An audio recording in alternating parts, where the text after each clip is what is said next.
No one actually believes anyone's an expert. I'll just make this last point. In the 50s... What does that mean? No one believes that anybody's an expert. What are you talking about? The problem that we have here is that experts, we stopped believing experts and we started listening to Cat Turd. And we started listening to Older Millennial, and we started listening to Marjorie Taylor Greene. The problem is you guys won't let the experts be the experts. You're like, everybody's just an expert. This popped up right before we started, so we're gonna watch it. Our next guest is sounding a live reaction. Alex Karp went on CNBC. One thing I hate about CNBC is that they're a financial channel. So if you're going to bring on people like Alex Karp and you're going to ask him financial questions, go ahead and ask financial questions. But if you're going to bring on Alex Karp and you're just going to let him spew nonsensical political shit, then what's he doing on your channel? If none of you are going to offer pushback, why is Alex Karp on your channel? You'll remember Alex Karp. He's the CEO of Palantir. He looks like he looks like the brother of is it Marv on is it Marv that's on Home Alone? Anyways, I don't remember. I think it's Marv. The alarm that Silicon Valley and the West have lost their way. Joining us right now is Alex Karp, Palantir CEO and co-founder. His first book is out this morning. CEO of Palantir and co-founder of the Wet Bandits and the Sticky Bandits. The Technological Republic, Hard Power, Soft Belief, and the Future of the West. We want to thank you for joining us. It's kind of risque. It's a little risque, you think? The title, it's hard to know if it's like an off-color movie, Hard Power, Soft. But he didn't like the introduction, so he's like, let me give you a better introduction. It's kind of risque. It's a tease. Like, now he's just selling himself. He didn't like the introduction he just got. Oh, I like that. Wow. He goes there early. It's hard to know. It's hard to know. I have about a million questions about the book, but before we get there, I just want to ask you a couple things about the news, because interestingly, I would say the book, which you wrote a year ago, in a way, you were predicting where we would be today in terms of some of the big issues. The interesting thing, basically, what people should, it's not actually the standard book. By the way, I just want to point out, his book is called The Technological Republic. They don't want democracy.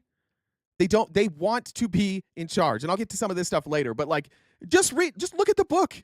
Just look at the title of the fucking book. The book is, hey, the nerds are taking over. Fuck democracy. That's what they should have called it.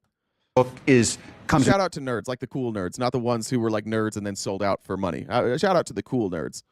Two forms, either promote yourself, it should be Karp AI, or it's somebody running for president. I'm doing neither. And so the book really is an attempt to say, look, everything you learned. Best super chat joke about Alex Karp today. I will send you a RTP Tumblr. Do I have it here? Yeah. Well, we'll do this one. I will send you best joke about Alex Karp. I will send you this RTP Farms Tumblr. Not this one, unless you want it. It has my germs in it, but I'll send you one of these. At your school and college about how the world works is intellectually incorrect. And here is a way of seeing the world that may not be right, but it's not wrong. And so trying to be right is very hard, but you can definitely know what's wrong. And what you've been taught in college. That's Republicanism 101. Sorry, I stop it every 5 seconds. But that's the ideology. Like, you don't have to be right about things. You just have to keep pointing to things are wrong. It's so easy. And he's right. It's easy to point to things are wrong or that are wrong. It's hard to be right or to get it right. And Republicanism is pointing at things that are wrong and never letting that finger turn around to yourself.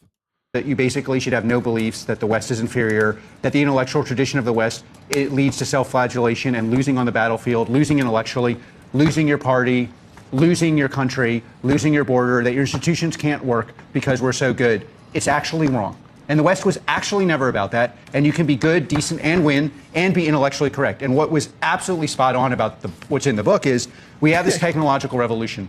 It's no longer fake. 3, 4 years ago, institutions basically thought I'd rather have a good steak dinner and a bad product, and at least I get the steak dinner because the software product doesn't work. Now we are in a software-defined world, and the nation that leads software is the USA. And what's the massive software evolution that we've seen in the last 3-4 years? What's he talking like Palantir maybe, which is just spying on you? By the way, it's just a CIA government group that's going to spy on you. Like what's this massive technological expansion that happened from 3 years ago when you just went and bought a steak dinner? I don't even know what he's talking about. Like, oh, we have a steak dinner, the product sucks, the restaurant sucks. I don't know what he's saying, but like, what changed? What changed is that him and all of his friends bought a president and a vice president and an entire party. And the reason they were able to take over this party is because everybody in the party, everybody in elected office is dumb. They don't have any real ideas, and nobody cares about their ideas. So they're just piggybacking off of these tech guys because they realize that the tech guys are on their side. And if they just agree with the tech people, nobody's going to realize they're dumb. And so what does that mean for all institutions? What it means is those institutions have to actually live up to their core mandate. So a country has to have a border, the educational institutions have to work, the military actually has to be scary. You actually can have things function in a way where the outputs are much greater than the inputs. And people who ignore this are going to be washed away. Why'd you write this? That's so generic. That's none of. He's not saying anything. We all get that, right? Like, he's not saying anything. The educational system? Did you think that they were teaching the wrong things? What sparked it? Look, I think the West, as a notion and as a principle upon which it is executed again, is obviously superior. Mm-hmm. And not acknowledging that, because by not acknowledging it or denying it, you could pretend you were smarter or better than you were, has led to enormous problems in our society. And also, for the sake of humanity. Is anybody counting how many specifics has he given? Is it still 0? Oh, it's still 0. He's just like, I have money. You must listen. I'm going to now speak generically. We have been blessed with a resource called talent management and software production that no other country has. Talent management and talent software are not resource. It's not a resource that we were blessed with. You're not blessed with any of that. So what does that mean for us? What does it mean for the world? How do you manage that ethically? How do you, and how do you prevent what we had? Essentially, we had a pagan religion that has infiltrated our universities, and that pagan religion basically says everything that's good about America, everything that actually works, is ipso facto bad. That's what they're teaching at the universities. Everybody at universities is as goddamn dumb as Alex Karp. They just show up. They're like, thank you for your $80,000. And now for your pagan indoctrination, everything in America is bad. And they're like, fuck, I'm glad I paid that $80,000. This is the most, like, if this guy was debating on TikTok, the Republicans would be like, fuck, we're not claiming this guy. He's an idiot. He's saying nothing. What the fuck is he talking? There's a pagan religion that has infiltrated the universities, and they say America bad. Okay. All right.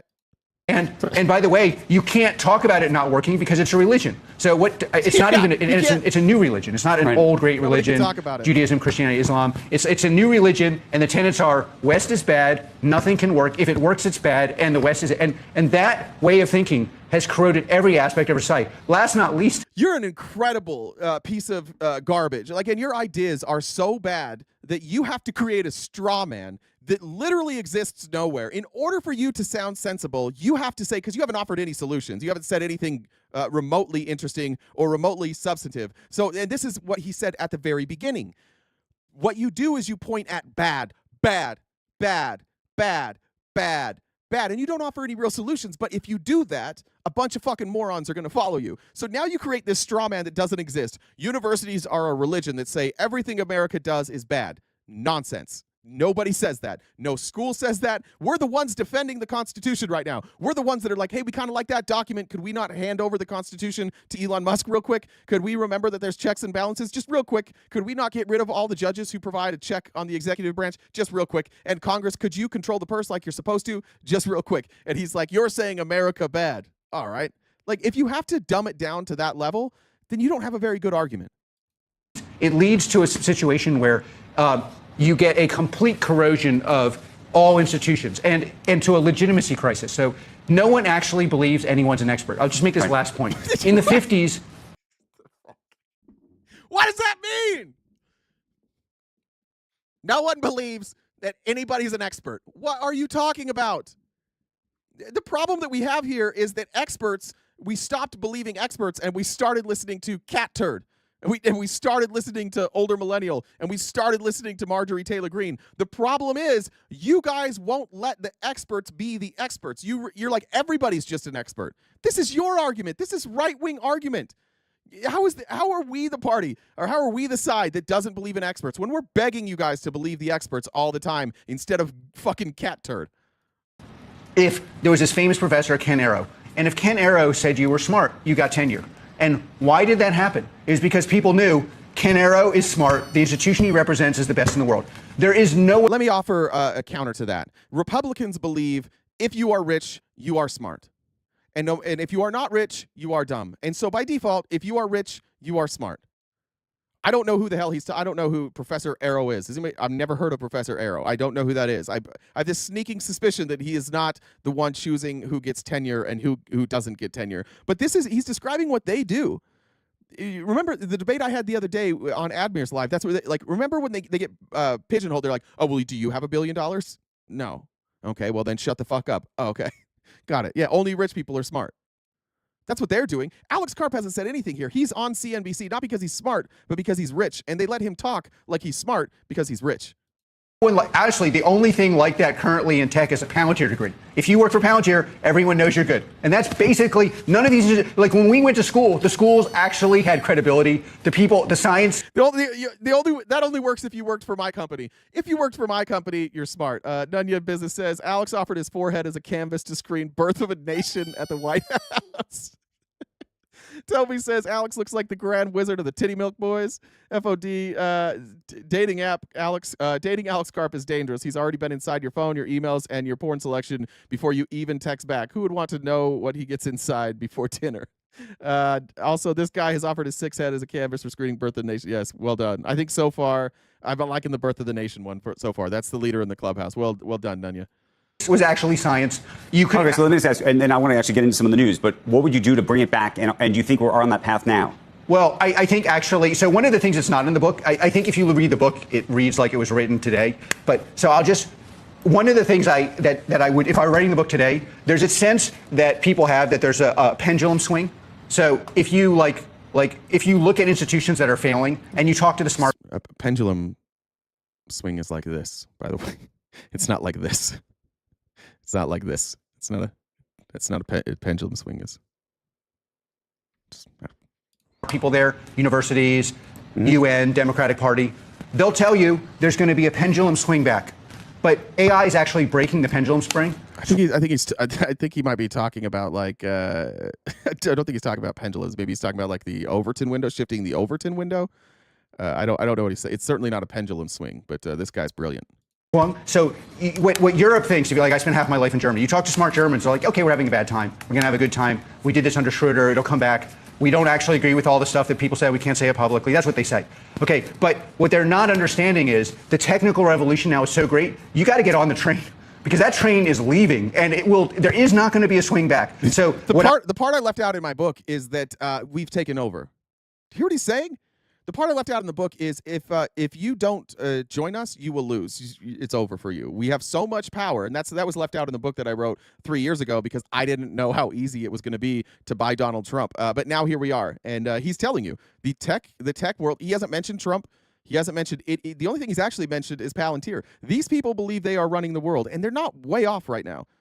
But Republicans, sweet dude, this is who you voted for? You voted for Alex Karp?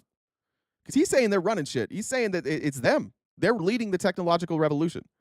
I'm trying to say to people who are on the pendulum, people who are builders, is like, we have a responsibility. We have to be dedicated to our nation. What I'm saying to people who may think they can get off the train, university intellectuals, United Nations dedicated to undermining America and anyone who's Jewish or something, you're being left behind. And by the way, I'm happy you're being left behind. But just know, if you get left behind, do not cry that you're not part of the dialogue. Right. And that's actually what's happening. They're like, if you don't agree with us, fuck you, you're left behind. And also, shut the fuck up about it. Don't cry about it. Don't cry about it if you get left behind because, again, we are Palantir. We are the ones running the show. I can't believe how good this was. I hadn't watched it yet. I can't believe how good this is. If Republicans are watching this and this doesn't scare you to death that, like, this guy's just running shit now and he's basically saying get on board or you're fucked, I don't know what to tell you. Cry, like, all these people are becoming protest parties. It's like, I grew up protesting in D.C. with my parents, and no one listened. If you want to go back to that, just do not read the book. Pretend this isn't happening. Alex, how did so many, whoever's hiring at colleges, it was just sort of a mass hysteria to all be on the same page for who gets tenure and what dogma and orthodoxy makes you attractive to college? Because it's everywhere. I don't understand how it happened, and I don't think we ever get it back. Well, you don't understand how what happened. What question is that? Can anybody figure out what question he's asking? Sorry, I don't know if we're losing connection. I'm seeing myself a little choppy there, so apologize in advance if we're losing connection. What is he talking about?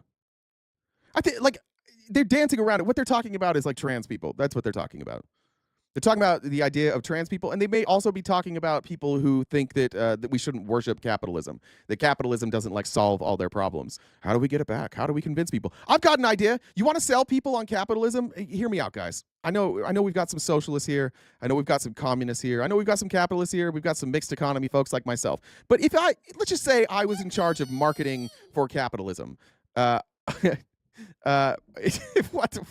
did you just write?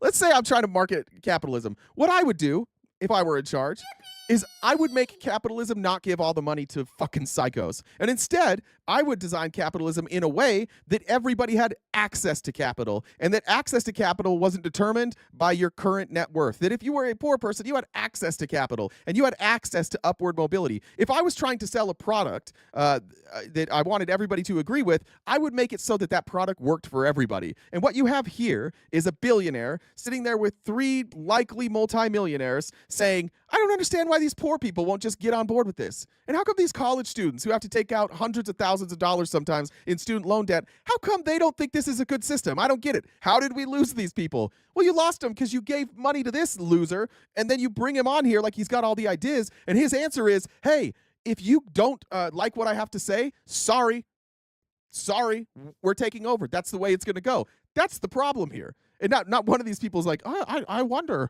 why people aren't sold on American capitalism right now. I understand how it happens. Let's read some of this. Adds up since carps are bottom feeders. Fact, Johnny, Longtrail, fisherman, carps long. Let me also say this. If you fish and you take pictures of your fish, I understand some people don't like that. If you fish and you take pictures with a carp, you don't deserve respect as a person who fishes or as a human. Don't hold up a carp as a trophy. Never. Dreamliner says, I think we found Trump's professor of the weave. Jumar said, so black penis wouldn't win that cup? No, I don't. What's that mean? Just like this country is fundamentally Calvinist. So that's one of the great strengths of this country. And what Calvinism basically all right, keep going. says, as opposed to like Lutheranism and other, is if you've done something big and important, you're probably a good person. And what you had at universities was an inversion and rejection of that. And so all the intellectual movements. Calvinism is predestination. What? The difference between being a Lutheran and being a Calvinist is Calvinists believe in predestination. I don't know what he's talking about there. What did he say Calvinism was right there? Says, as opposed to like Lutheranism and other, is if you've done something big and important, you're probably a good person. And no, it says if you do something big and important, then you were predestined, you were preordained. Now, this is a slip because all of these people are into eugenics, every one of them. They think that who they are, and Tex probably loves Alex Karp because Tex loves eugenics too. But they believe that their genetics determine how great they're going to be. And he's dancing around this right here. I don't know why. If I was him, I wouldn't bring up Calvinism unless this was like a little shout out to like my white nationalist buddies. But Calvinism is about predestination, and that everything you do that is great is because God foreordained you to do that great thing. It has nothing to do with being a great person. In fact, even in the Bible, they would say like God often chose people who weren't good people. David, for example, who wanted to fuck his friend's wife, but his friend was like, no, you can't do that. He was like, all right, I got an idea. You're on the front lines of the battle tomorrow. You're on the front lines. And then he died, and then David got his wife. Right? Those would be examples. But Calvinism would say, well, he was preordained to do this. So even though he's not a good person, he was preordained because of God chose him. That's what Calvinism is. What you had at universities was an inversion and rejection of that. And so all the intellectual movements are downstream from that. And so So the inversion of that, right, would be you got to where you are because of meritocracy. These are the meritocracy people. They're saying that like the universities are teaching you that no matter where you come from, no matter who you are, you can succeed if you have the best ideas. And he's like, no, it's all about predestination. The self-reporting here is wild. RJ is better than RTP. That's probably true. You've done more with my potato than anybody. You've done more with my potato than I did. That's true. And that inversion is very, very charismatic. If you want to assume that you are right because you're wrong, basically. And it's a very, very charismatic movement. But I think the area where we bear responsibility, who disagree with it, is we have to stand up and say, but this doesn't work. We have to, one of the things in the book. Yeah, we are. We're saying that your access to money, your level of wealth should not determine whether or not you should be listened to. And you're saying, no, we have wealth because eugenics. Unusual, as I'm quoting, like, judge them by the fruits they bear. Okay. Like, you're in favor of this world order. What have you built that works? What? Just like show me. Democracy, you dumb bitch. What have you built that works? Oh, I have a spying software. It spies on Americans. It's been used to, I mean, shout out to Palantir. Their technology was used to help hunt down Osama bin Laden, I guess, if you're a fan of that. I spy on people. What have these other people done? Democracy. They took this experiment called America. That's what we did. Any institution that you've created, any institution, and I want to see that institution where the inputs are less than the outputs. So it's, okay, and I don't care what it is. It can be an intellectual project. It can be a road. It can be a skyscraper. It can be a weapon system. And what you will find is they'll literally say, "I reject that frame," and that's okay. But I didn't reject it. Do you see the straw man he has? Like, he just creates this version of the left, and this is why it's so easy to trick Republicans. Most of them don't have a fucking clue what he's talking about, but they do understand when he frames us as people who just like, oh, we don't believe in output. We don't believe in that somebody can be successful. We don't believe in any of that. No, we just think that it's not all about money. What he's talking about right now is he's like, well, if you were better than me, wouldn't you have more money than me? No. No, you know who doesn't have money? The greatest school teacher ever to live. The greatest elementary school teacher ever to live, not rich. And what are the outputs? How do you measure the outputs? You go study their students and see how their students did? Well, then what? What are you measuring? Are you measuring how much money they made? Are you measuring their happiness? Are you measuring their ability to go to like say it was a 5th grade teacher? Are you measuring their preparedness to go to 6th grade? Did you measure it that way? They measure everything in terms of money. Money equals power. Power equals strength. Strength equals smarts. It's so backwards. Our responsibility to hold them to account. You rejected the frame of something that could work. I'm not saying that everything I'm saying is right. Yeah. I don't know that. But I am certain that what you're saying does not work, and you will be left behind in history. I don't know what the fuck I'm talking about, but bad. Like these guys, we gotta take a good look in the mirror and say, how the fuck are we losing to these morons? How did we lose to these morons? And maybe we aren't, but like, we got to stop fearing them for their money. That's for damn sure. I would like to see Alex Karp or any one of these people be challenged to a debate and sit down and have a debate with like a 2nd-year political science major. And that 2nd-year political science major would wipe the floor with Alex Karp, because that was a 6-minute interview and nobody interjected and he didn't say anything. They don't know what they're doing. They're so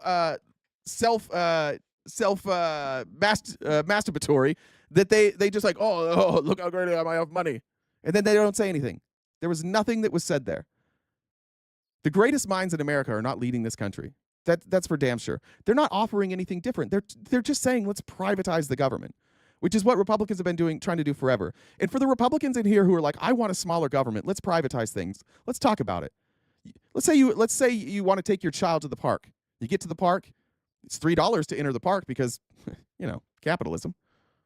You want to do that? And then what happens when like the person who owns the park decides, I'm going to sell this park? Well, now the next person buys the park, and they buy that park at an inflated value, and now they have to get a return on their investment. So because it's an inflated value, that changes the amount they have to charge. So now the next person who buys the park is going to charge you $5 to go to the park. And you're like, man, parks should be free. Yeah, they should, right? How many of you, raise your hand, Republicans, if you love toll roads? You love toll roads? That's called, yeah. That's what you'd have to look forward to.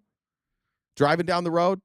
Let's say you're trying to get home. You're getting home from work, and you just spent your last $8 putting gas in your tank, and now you're driving home from work, and you're on this privatized road, and you get to a checkpoint, and you don't have money. Now what? Now what, right? Because that's a private road. They don't have to let you drive down that road. So you just leave your car there and you walk home? Okay, cool. Well, now you've left your car on their private road, and now they're going to impound your car, and they're going to put it in a lot, and now you've got to not only pay the fare, you've got to come in to pay to get your car back, and those fees are going to be as excessive as you want. Is it really the world you want to live in? You really want to live in the world where everything is privatized? I don't know. Republicans have been lying to you forever about how the government is fucking you. The government isn't fucking you. The government is keeping you from having to pay for every step that you take, for every single thing that you do. And these billionaires are saying, we want to get in the way of people doing what they want to do, and we want to be able to take a small amount of money from them every time they do it. Every single time they do it. That's why Elon Musk, he's trying to take over the FAA. He wants to get money. He wants the government to pay him to do things that the government is already doing. And by the way, he'll get to pay his employees less. And there won't be a government pension. And there won't be healthcare benefits. And there won't be a retirement. There'll just be Elon Musk sucking the money out of the government. These are fucking leeches. This is a leech. There's never been somebody more desperate to steal the government's money, to steal taxpayers' money than Elon Musk and Donald Trump. And Republicans are sitting by celebrating it like it's some great thing.